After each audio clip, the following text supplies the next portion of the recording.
ইলিশ মাছ সবার পছন্দের একটা মাছ। আর ওই দিন আমাদের বাসায়ও একটা ইলিশ মাছ আনা হয়েছিল। আর এই ইলিশ মাছটাই কেটে কুটে ধুয়ে রান্না করলাম। সবাই তো অনেক তৃপ্তি সহকারে খেলো। তো তোমাদের মাঝে ভিডিওটা শেয়ার করি। আসসালামু আলাইকুম সবাইকে। আশা করি তোমরা অনেক ভালো আছো। আলহামদুলিল্লাহ আমিও কিন্তু অনেক বেশি ভালো আছি। তো একটা ছোট দেখে ইলিশ আনা হয়েছিল, তো ওই ইলিশটাই আমি কেটে ধুয়ে নিছি। এখন এটার মধ্যে সামান্য একটু লবণ আর একটু হলুদের গুঁড়া আর একটু মরিচের গুঁড়া দিয়ে ভালোভাবে এই মাছটা আমি মাখিয়ে নিব।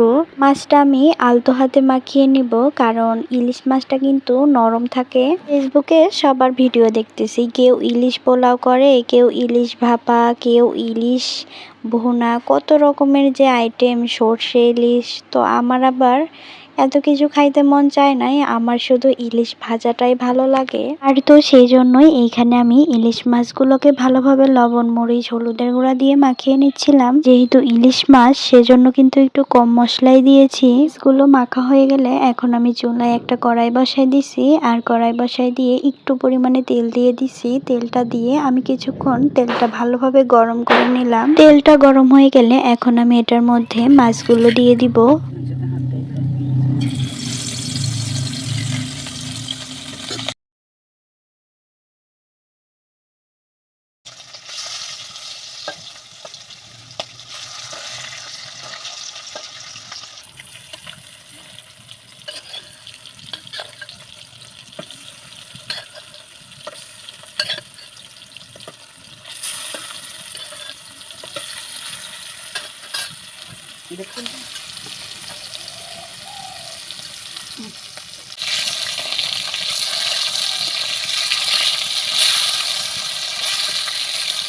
মাছগুলোকে ভালোভাবে ভেজে নিছি। আর মাছগুলো ভাজা হয়ে গেলে এখন আমি মাছগুলো উঠিয়ে এটার মধ্যে কয়েকটা বেগুন ভেজে নিব। বেগুন ভাজার জন্য আমি বেগুনটা ভালোভাবে লবণ মরিচ হলুদের গুঁড়া দিয়ে মাখিয়ে নিচ্ছিলাম। বেগুনটা মাখানো হয়ে গেলে এখন আমি তেলের মধ্যে বেগুনগুলা দিয়ে ভালোভাবে বেগুনটা ভেজে নেব।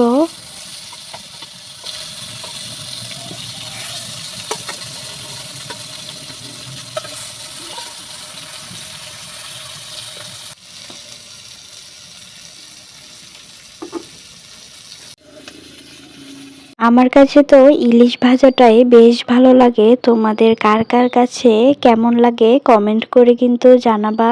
আর এই তো ইলিশ ভাজা সাথে বেগুন ভাজা আর ছিল পাতলা মসুরির ডাল।